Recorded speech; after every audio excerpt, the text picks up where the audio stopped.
Welcome to insights with विशाल सूद। इस programme में हम चर्चा करते हैं देश दुनिया के तमाम ज़रूरी मुद्दों पर। हमारे पास इनसाइट्स के साथ होते हैं Vishal Sood ji. Welcome sir. Thank you अमन।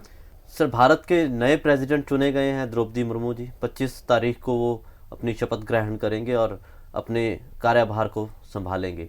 तो कई लोगों का कहना है कि इतिहास रचा गया है भारत में, एक एसटी कैटेगरी से किसी को आपने प्रेसिडेंट बनाया है। देखो, ऑफ कोर्स किसी भी पर्सन का जिसकी पर्सनल लाइफ में उनके पास सर्टेन डिसएडवांटेजेस हों और उससे निकल के अपने देश की जो सबसे इम्पोर्टेंट सीट है, being the first person of India, ये एक बहुत ही इंस्पायरिंग स्टोरी है जी।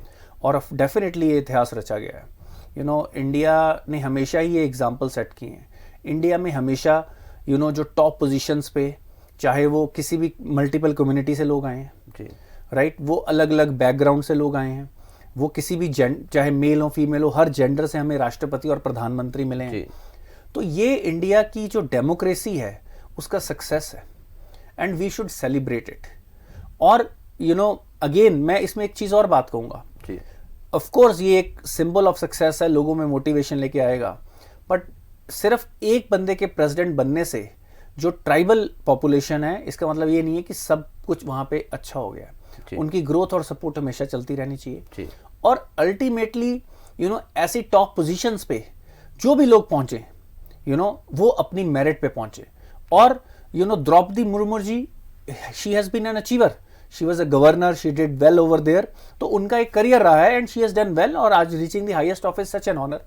तो इससे कोई फर्क नहीं पड़ता वो किस कम्युनिटी से हैं, उनका जेंडर क्या है, राइट। वो हमारा जो बेस्ट कैंडिडेट हो, that person, most deserving person should lead the country, should be in the best offices of the country. ये हमारे देश की विजन होनी चाहिए। और इट इज वेरी अनफॉर्चुनेट कि हमारे ओपोजिशन की कुछ parties is trying to already label her as a rubber stamp, right. Look, we are in a prime ministerial democracy. अब यशवंत सिन्हा जी भी प्रेसिडेंशियल कैंडिडेट थे and I was surprised when he said that कि मैं अगर president बन गया तो मैं सीए कानून लागू नहीं होने दूंगा।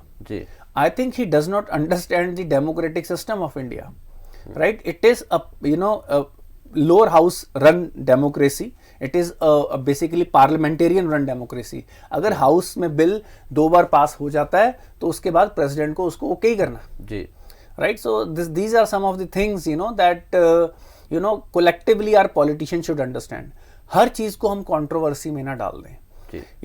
lot of things, especially election of president, should be the celebration of democracy, should be done with humility and with a certain level of grace. आज unfortunately क्या हो रहा है कि हमारी lot of political parties, they are questioning every democratic institution of our country. उससे ना सिर्फ वो देश की इमेज बाहर खराब कर रहे हैं, इंटरनली भी यूथ के अंदर डेमोक्रेटिक इंस्टीट्यूशंस की जो वैल्यू है, जो उन पे ट्रस्ट है, उसको अनहिंज कर रहे हैं। जब वो इस चीज को अनहिंज करेंगे, जब लोगों का अपने इंस्टीट्यूशंस, कोर्ट्स हो, पार्लियामेंट हो, सीबीआई हो या आरबीआई हो, जब ऐसे इंस्टीट्यूशन से भरोसा उठना शुरू हो जाएगा, उसी दिन से कंट्री डिस्टेबलाइज होनी शुरू हो जाएगी। ये सारी कंट्री उस भरोसे पे ही चलती है।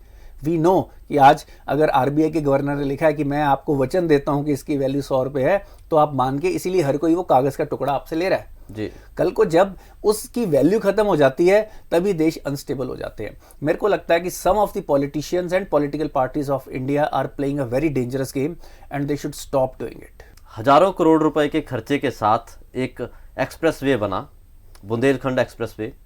प्राइम मिनिस्टर हमारे देश के उन्होंने इनॉग्रेट किया और कुछ ही समय में वो टूट रहा है। और क्या हम ऐसे डेवलपमेंट कर पाएंगे?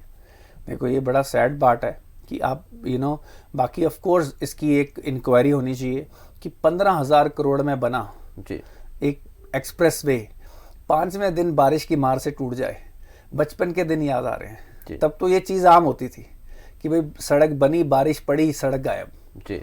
पर आज स्पेशली हम अपनी जो हाईवे नितिन गडकरी की जो मिनिस्ट्री है, इसको हम सबसे बेस्ट परफॉर्मिंग मिनिस्ट्री मानते आ रहे हैं और ओपोजिशन ने भी इसकी सराहना की है जी। उस मिनिस्ट्री में ये होना मेरे को बड़ा ही आश्चर्यजनक लग रहा है। I feel very sad about it, but let it be seen कि भाई क्या उसी पार्ट में प्रॉब्लम है या ओवरऑल क्वालिटी में प्रॉब्लम है। मेरे को ये लगता है कि इसकी इंक्वायरी जरूर होनी चाहिए, गवर्नमेंट शुड बी आंसरेबल। ये भी छोटी मोटी चीज नहीं है, एक बहुत बड़ा प्रोजेक्ट है, और अगर उसके अंदर करप्शन निकल के आती है तो जो भी लोग इन्वॉल्व हैं उनको आंसरेबल करने की जरूरत है। और क्वालिटी चेक जिन्होंने किए हैं, NHI के भी चाहे ऑफिशियल हो चाहे वो कंपनी हो जिसने उसको डेवलप किया है, उन सब की इंक्वायरी, और अगर कमी निकलती है उसके अंदर तो उसके ऊपर बहुत स्ट्रॉन्ग एक्शन लेने की जरूरत है, क्योंकि ये सारी चीजें देश की इमेज खराब करती हैं, गवर्नमेंट की इमेज खराब करती हैं, लोगों का भरोसा खराब करती हैं। तो ये चीज के ऊपर डिटेल में इंक्वायरी होना बहुत जरूरी चीज है। सर, ईडी ने समन किया था सोनिया गांधी को, और कांग्रेस के जो वर्कर हैं उन्होंने प्रोटेस्ट किया कि ईडी को सोनिया गांधी को अपने पास नहीं बुलाना चाहिए था, अगर क्वेश्चन करने थे तो सोनिया गांधी के पास जाना चाहिए था। तो बिल्कुल सही बोला उन्होंने। देखो, जब इतने बड़े बड़े MP राइट खुद सोनिया जी के पास जाते हैं और वो ये कहते हैं कि सोनिया जी बोलेंगी तो मैं झाड़ू भी मार दूंगा जी, तो फिर ईडी की क्या मजाल है, राइट। और हम ऐसे ही तो ये तो मेरे को बात बिल्कुल फेयर सी लग रही है कि Sonia Gandhi the great, right, जिनकी कंट्रीब्यूशन है हमारे हर फील्ड में, चाहे स्पेस रिसर्च हो, चाहे डिफेंस रिसर्च हो, चाहे एजुकेशन हो, राइट। किस किस देश में उन्होंने, किस किस एरिया में उन्होंने कंट्रीब्यूट नहीं किया हमारे देश के लिए जी। और अगर उनकी सेवा में ईडी नहीं हाजिर होती है तो ये बड़ी ऑब्वियस सी बात है। ईडी के सामने नरेंद्र मोदी जी पेश हो जाए, अमित शाह जी पेश हो जाए, वो ठीक है ना, बट आप इस लेवल के लोगों को बुला रहे हो और उनकी इंटीग्रिटी पे शंका व्यक्त कर रहे हो सोनिया गांधी जी की, मतलब ये तो कोई बात ही नहीं बनती। चलो, हैविंग सेड दैट, मतलब this is the unfortunate state. आज हम क्या हम डेमोक्रेसी में है कि मोनार्की में है?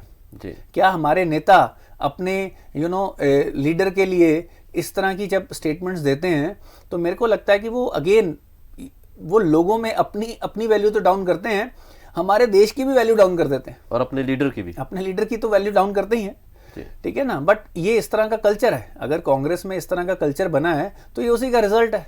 वहां पे हाई कमान वर्ड यूज होता है कि हाई कमान से, ये ऑफिशियल वर्ड है उनका, उनके यहाँ के स्टेट के चीफ मिनिस्टर जो थे वो यही वर्ड की हाई कमान से मैसेज आएगा तो हम उसी हिसाब से चलेंगे।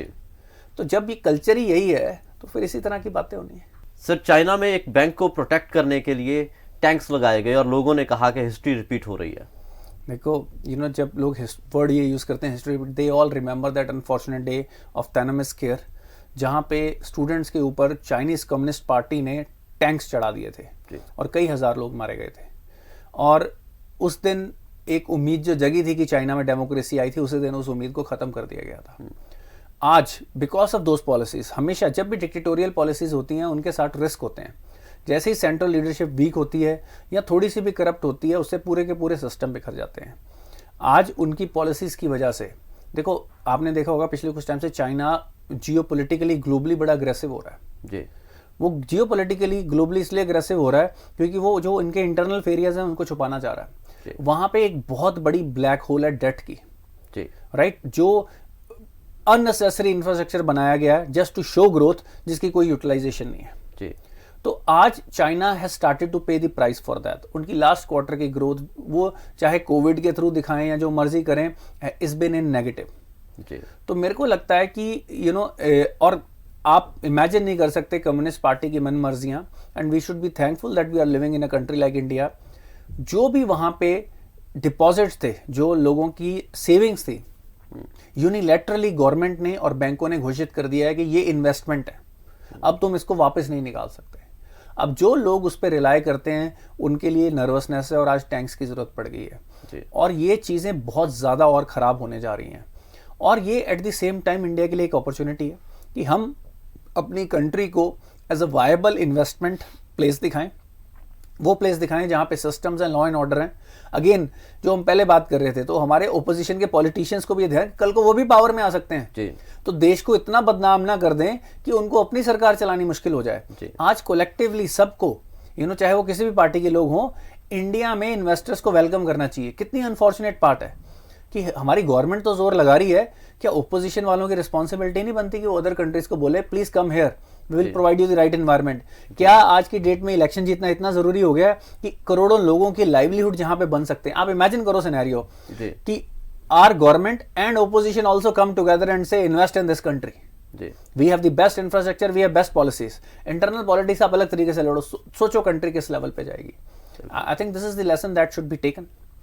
सर इसी एस्पेक्ट में अगर देखें तो वहाँ लोगों ने कहा कि अगर टैंक ऑपरेटर ही है वो ही अपने बैंक से पैसे ना निकलवा पाए तो टैंक का जो तोप का गोला दूसरी तरफ घूम जाएगा, और क्या, जो भी लोगों की तरफ है उस तरफ घूम जाएगा। देखो, that was a joke but it's a very unfortunate scenario and I hope कि देखो लोग generally are people are nice, right. वो अपनी मेहनत करते हैं, आम आदमी दिन रात मेहनत करता है और कुछ सेविंग रखता है।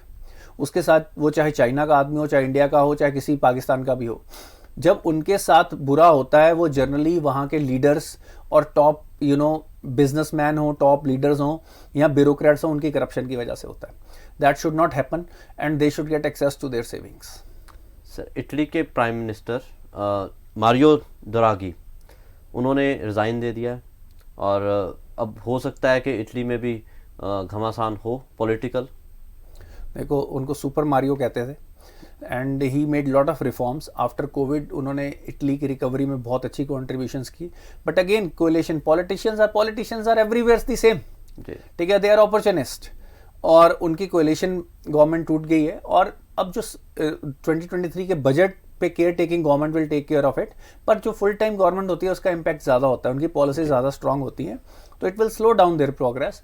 पर सबसे बड़ा इस वक्त जो रिस्क जो इटालियन पर्सपेक्टिव से आ रहा है कि वहाँ पे जो नियो फैसिस्ट रूट्स वाली गवर्नमेंट की सरकार लीड में है। What it means is basically a fascist mindset, a mindset where they look internally, where they stop cooperating with others, where immigration policies are changed, which are not inclusive.